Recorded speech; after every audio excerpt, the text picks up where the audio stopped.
Alive News. A new nonprofit with deep ties to President Trump is advocating for redistricting in Indiana. It comes as state lawmakers plan to meet early next month to take up that hot button issue. 21 Alive reporter Julia Blanford explains how the goal of the organization is to turn all 9 of Indiana's congressional districts red. Heather and Linda, early redistricting could play a major role in who takes control of Congress in next year's election. For voters, depending on where you live, it could mean the person representing you now won't be for long.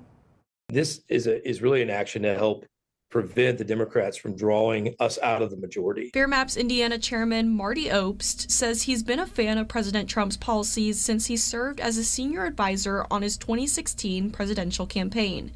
That's what sparked his interest in the current redistricting debate. So I've been following, obviously, this national conversation about redistricting, and a group of us founded a 501c4 nonprofit last year called Defending America's Comeback.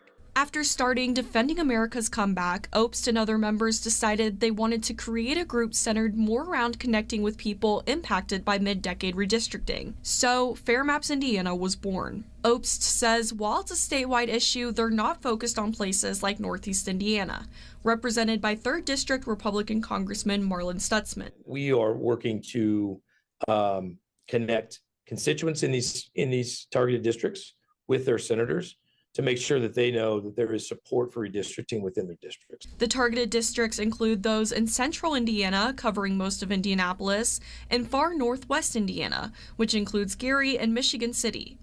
Both are currently represented by a Democrat. Indiana is just part of a larger national conversation about fair and adequate representation. And so the opportunity exists to pick up 2 Republican seats in Indiana to reflect the state's ideological bent. So I think that's where I think this conversation is really important to have. A recent survey by Bellwether Research shows Indiana voters are generally against mid-decade redistricting. But Obst says he and other Fair Maps members will keep fighting for it to happen. Governor Mike Braun had requested a special session to start earlier this month to discuss mid-decade redistricting. Ultimately, lawmakers decided to start the regular session early. It will start early next month.